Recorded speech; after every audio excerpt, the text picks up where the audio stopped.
Welcome back to my channel for my weekly Human Design Transit Report. Today is Monday, May 30th, and in the United States, today is Memorial Day. Traditionally, this is a day where we honor those who lost their lives in battle. So it's for honoring veterans and for people who lost their lives in the line of duty. I want to say a prayer here today, both to honor all of those who did give their lives and the veterans that served their country in the way that made sense to them at the time that they were doing that. I think sometimes veterans bear the brunt of being made wrong for the wars that get started by governments and people higher up in power, and that veterans get a bad rap. So I want to honor and respect veterans. And I also want to say a prayer for the time when we no longer need wars, where people are no longer in the line of duty being maimed or killed or having PTSD and all the different things that happen to people when they go into combat. I really am imagining a new world in which we have evolved beyond the need for combat and for war. And I'm going to light a candle for that today. And I invite you now or later to do the same. In terms of human design, we are in the same transit that we were in, that I talked about in last week's Human Design Transit Report. If you want to find out more about it, you can go here and check out last week's transit report because I talked about it in some detail. Let me just say here that we're still in collective circuitry and in the logic circuit, and the sun is still in the gate 16, which is the gate of skills in traditional human design, or the gate of zest, which I always love. And the earth is still in the gate 9, which is known as focusing or narrowing. And as I said, you want to find out more about it, go ahead and watch last week's transit report.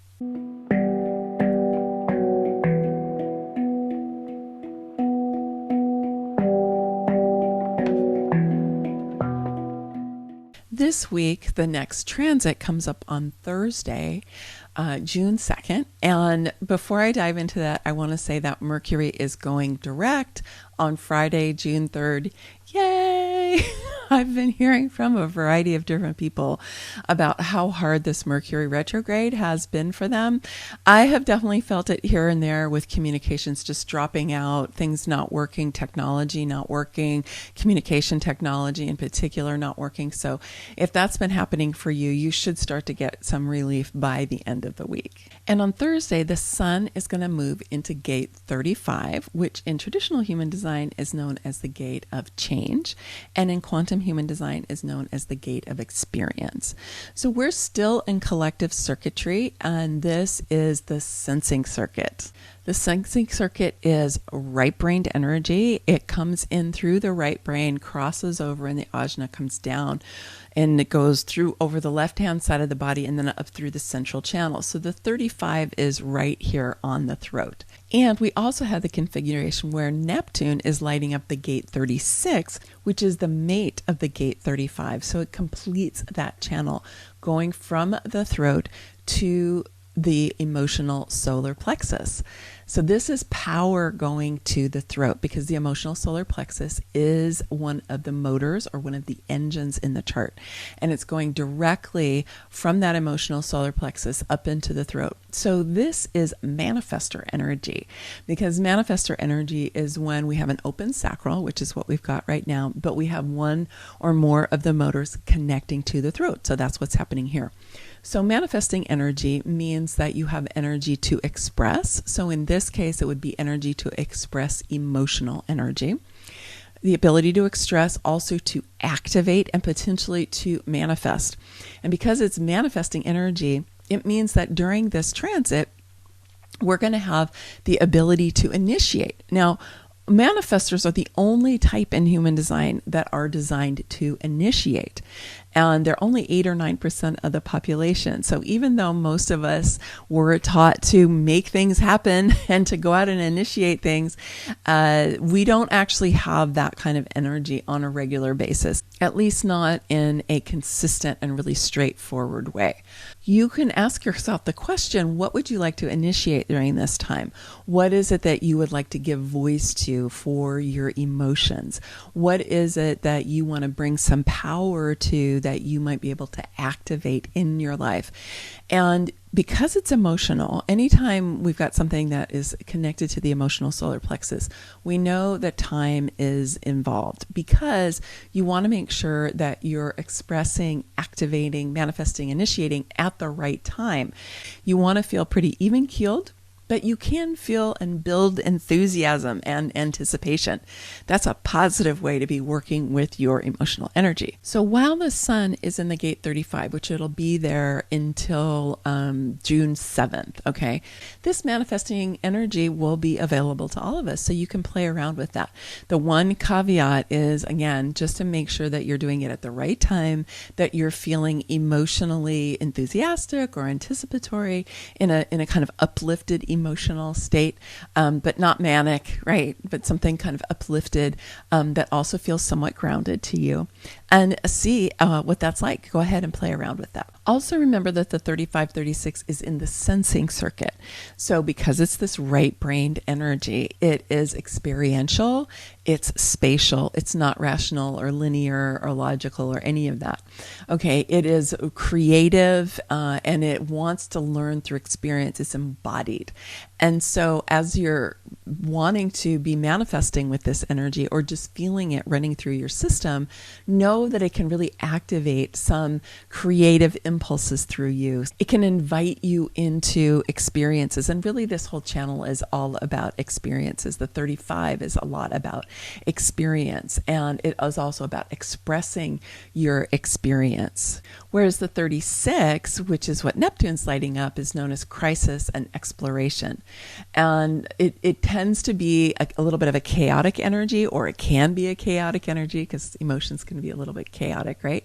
But the benefit of this particular energy that's available to us during this time is how can we have embodied experiences, creative experiences that help us to deepen our wisdom, help us deepen our knowledge, our understanding, that are fun and playful and enjoyable, that also bring us new awareness, new consciousness. How can we express ourselves and move out to our leading edge to have experiences that are leading us right up to the edge and perhaps the edge of our comfort zone, so that we can start bringing in new understandings and new awarenesses, because, we're really needing that here on planet Earth these days. Now, the downside of the 35 and really of the 3536 is if you get bored, okay, if you get bored or if you start to feel like, been there, done that, did all that, I don't even want to bother anymore. If you've had so many experiences that you sort of feel like, there isn't really anything else for me to do. So you don't want to allow that to happen. And you also don't want to get restless and feel like, I just have to do something. Like the 36 can be a little bit like addicted to experiences. And this addiction shows up largely where you're thinking about your next experience before you've even finished this one. So you're not really fully present and embodied and having the experience because you're already thinking about the next one, right? That's a little bit dysfunctional, and it is what can happen with that 36 when you're just kind of wanting experience. It gives you a kind of high, right? A stimulation. So instead of that, you want to be fully in your experience. You want to be enjoying it. You want to be paying attention.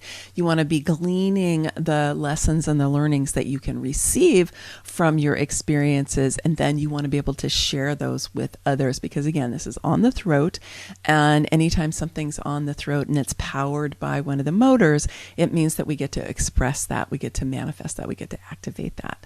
So it's a pretty cool thing to have that going on during this transit, so enjoy. Now, the Earth, on the other hand, is lighting up the gate 5, which is also collective circuitry, but it is in the logic logic circuit.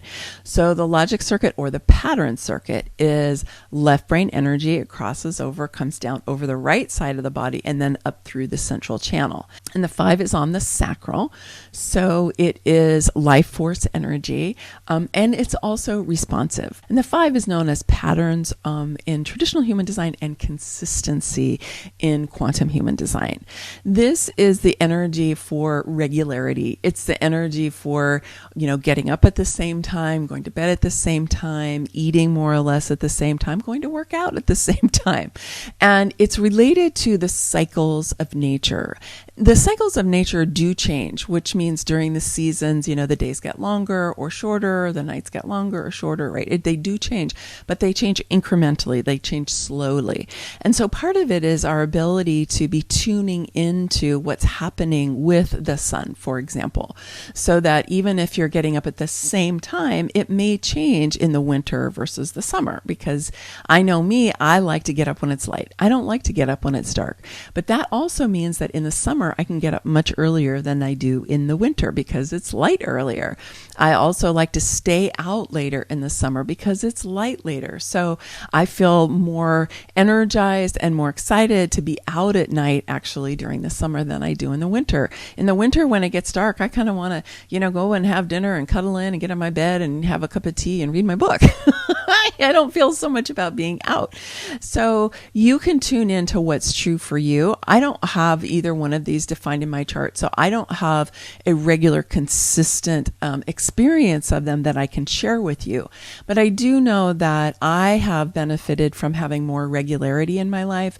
And with different health practitioners that I have talked to have definitely said that our physiology benefits from having regularity, eating meals at a regular time, getting up and going to bed at a regular time, because then the physiology knows what to expect at any particular time. It's not guessing, and it's not always having to adapt to new things that we're throwing at it at any particular moment, right?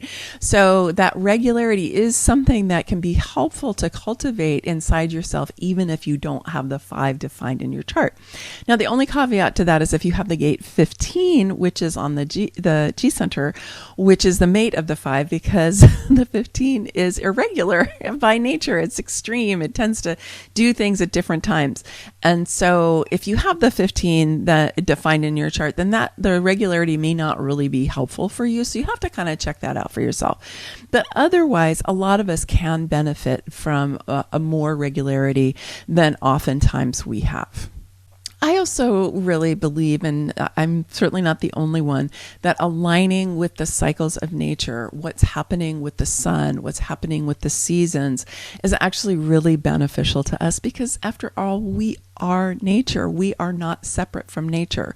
We can forget that because we have lights and we have the internet and we have computers and we have phones and we have heat and, we can do all kinds of things even when it's dark and when it's cold.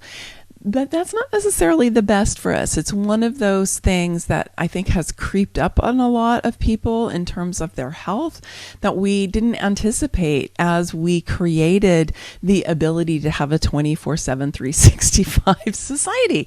But if you think about it, if you're really going against that alignment with nature, you could be robbing yourself of a lot of rest that you need. And one thing that we know for sure is that we have a pretty sleep deprived and pretty exhausted populace. And I think that our disconnection from the cycles of nature feeds into that. It really does. And so one of the things you might experiment with definitely during this transit, but even in the weeks or even months afterwards, is what are the cycles that really support you? What is the regularity that can support you in your life? What routines really support you? Now, I do believe that it's good to break routines sometimes because we need to mix things up a little bit, right? We don't want to get too, in this really deeply entrenched way of always doing everything the same time, right? Because then we can go a little bit trance-like or a little bit asleep. But aside from that, having routine and having regularity, especially around things like sleeping and eating, can be beneficial for our physiology. So my question for you is, how can you bring some of that, more of that in? And then also, what patterns do you already have? What cycles do you already have that are already supporting you that you can acknowledge and continue? Where do you already have consistency in your life that may be supporting your sustainability? I know that at one point I made a decision not to work at night anymore. I also made a decision to be in my bed and to be reading by 9 p.m. and to have my light off by 10 or 10:15. Now, I don't do it every single night, but I do it pretty consistently. And I really like my 9 hours of sleep. And so if I can turn out my light by 10:15, I can get up at 7 and I can feel great. So what can you do to bring in more rest for yourself, more rejuvenation for yourself, more consistency that will enable you to be more sustainable? I know for me that having that routine has really helped me to be more sustainable. So this will be a good time for you just to kind of look at the things that maybe are not sustainable for you, like staying up late, or eating late at night, or staying up late and then crashing and going to bed early, and then, eating at really irregular times, forgetting to eat, and then binging eating at other times. Really hard on the body. So be kind to yourself, be caring, being loving, and maybe develop some regularity that'll help you. Just a last comment here that we still have that 4323 that's being lit up by the nodes. And because of that, we still have the ability to be downloading from superconsciousness through the knowing circuit. We just have 5 different gates activated now in the knowing circuit. We had 8 and 9 a couple of transits ago. So there are fewer of them, but that 4323 is still there and it's going to be with us for a bit.